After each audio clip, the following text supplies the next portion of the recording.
भारत की एक जगह जिसका कनेक्शन रावण से बताया जाता है और इस जगह को भगवान शिव रावण के एक प्रसंग से जोड़ा जाता है। यहाँ एक तालाब भी है जिसके लिए कहा जाता है कि ये तालाब रावण के मूत्र की वजह से बना था। ये कहानी आपको अजीबो गरीब लग रही होगी, लेकिन कहानियों और मान्यताओं की माने तो ये बात सच है। ऐसे में सवाल है कि आखिर ये जगह भारत में कहाँ है और इसे रावण के पेशाब से क्यों जोड़ा जाता है।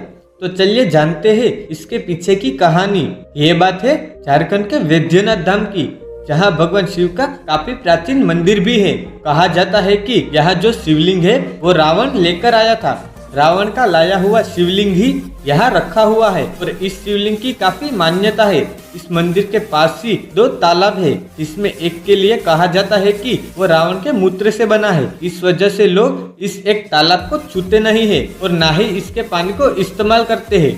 इस क्षेत्र में कही जाने वाली कहानियों के अनुसार एक बार रावण भगवान शिव को लंका ले जाने की जिद में शिवलिंग को लेकर लंका जाने लगा था। भगवान शिव भी रावण के हट की वजह से जाने लगे, लेकिन उन्होंने कहा था कि अगर शिवलिंग को रास्ते में कहीं रख दिया तो वो शिवलिंग कभी नहीं उठेगा। इस शर्त पर शंकर भगवान रावण के साथ जाने लगे। इस पूरी कहानी को देखकर देवता घबरा गए और विष्णु भगवान से ऐसा ना होने की अपील की।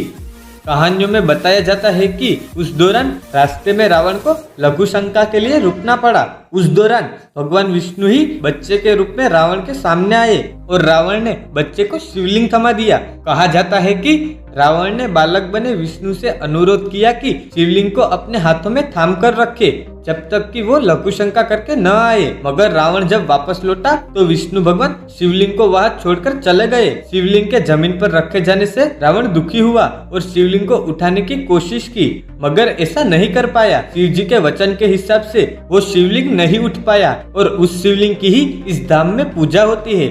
वही कहा जाता है कि जहाँ रावण ने पेशाब की थी वहाँ तालाब बन गया था और उसे रावण की पेशाब वाला तालाब कहा जाता है, जिसका पानी कोई इस्तेमाल नहीं करता है।